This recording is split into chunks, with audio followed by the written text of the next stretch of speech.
अपनी अपनी बीवियों से बहुत प्यार करते हो।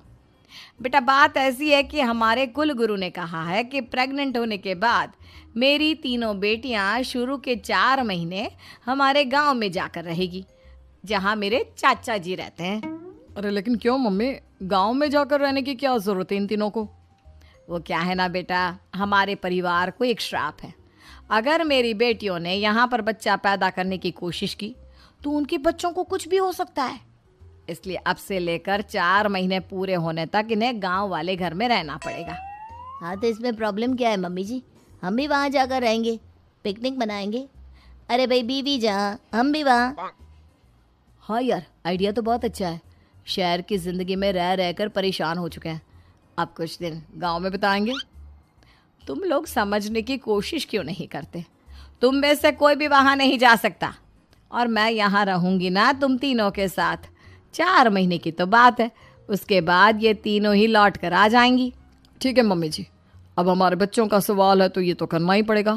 कावेरी अपनी तीनों बेटियों को कुछ दिन के लिए घर से बाहर कहीं दूसरे शहर में रहने के लिए भेज देती है। कुछ दिनों के बाद, अरे मम्मी जी बहुत दिन से पिज्ज़ा नहीं खाया, मंगवाइए ना। क्या बताऊं बेटा, पहले तो बेटियां खर्चा दे देती थी क्योंकि उनकी नौकरी थी, लेकिन अब तो मेरे पास पैसे ही नहीं बचे। थोड़े बहुत पैसे हैं जो बच्चों की डिलीवरी में काम आएंगे। लेकिन मम्मी जी आपकी बेटियों को वापस आने में तो अभी बहुत वक्त बाकी है। वही सोच सोच कर परेशान हो रही हूँ।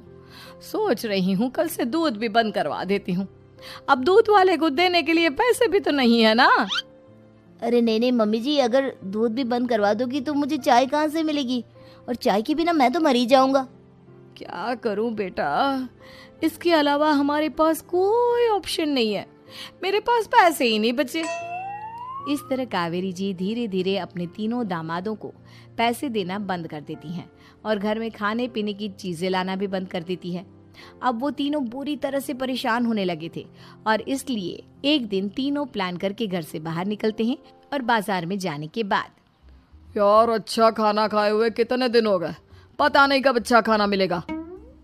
हमारी बीवियों के जाने के बाद तो हमारी हालत भिखारियों जैसी हो गई है यार।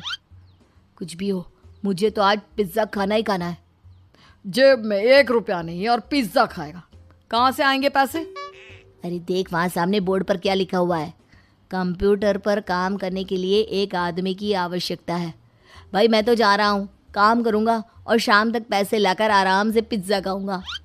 जा जा, तुझे कोई काम नहीं देने वाला, हम तो घर जा रहे हैं। चल भाई सुमित और अविनाश वहाँ से चले जाते हैं और विवेक उस कंप्यूटर शॉप पर सारा दिन काम करके 5,000 रुपये कमा कर घर लौट कर आता है और अपने खाने के लिए अच्छी अच्छी चीज़ें भी लेकर आता है। ये देखकर विवेक और सुमित के दिल में भी कुछ पैसे कमाने की इच्छा जागती है। अरे सुबह सुबह कहाँ चल दिए तुम? मम्मी जी एक बहुत अच्छी जगह मिली है, कंप्यूटर पर काम करने के 5,000 मिले थे कल मुझे। अगर रोज काम करूंगा तो पूरे 40,000 की तनख्वाह। अरे वाह, ये तो बहुत अच्छी बात है दामाद जी, आपको जाना ही चाहिए। सुमित और अविनाश विवेक को इस तरह तरक्की करते देखकर परेशान हो जाते हैं और वो दोनों भी काम की तलाश में निकल पड़ते हैं।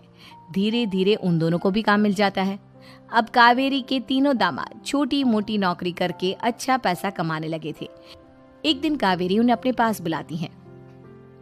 अरे वाह, विवेक 40,000 कमा लेता है, अविनाश 60,000 और सुमित तुम भी 40,000 के आसपास कमा ही लेते हो।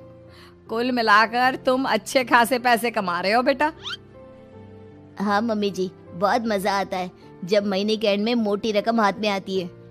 पूछिए मत मम्मी जी, घर में रहकर रोटी बना बना कर और तो जैसा महसूस होने लगा था मुझे तो। हाँ बेटा, तुम तीनों की बात तो बिल्कुल ठीक है। और जानते हो, अब तुम तीनों की पत्नियां भी वापस लौट कर आने वाली है। लेकिन मम्मी जी अभी तो उन्हें गए सिर्फ 2 महीने हुए हैं, आपने तो कहा था वो 4 महीने के बाद लौट कर आएंगी। ऐसा कुछ नहीं है बेटा, मैं सिर्फ तुम तीनों को सबक सिखाना चाहती थी कि आदमी घर में बैठकर बीवी की कमाई खाता हुआ अच्छा नहीं लगता। इस दुनिया में हर इंसान को मेहनत करनी चाहिए, काम करना चाहिए, चाहे वो औरत हो या आदमी, ताकि अपने परिवार को संभाल सके। कावेरी की बात सुनकर उन तीनों को अपनी गलती का एहसास होता है और कावेरी उन्हें सच बता देती है कि ईशा, सुहाना और मोहिनी शहर में ही कहीं दूसरी जगह रह रहे थे। शाम के वक्त उन तीनों की पत्नियां लौट कर आ जाती है और कावेरी जी का परिवार एक खुशहाल परिवार की तरह रहने लगता है।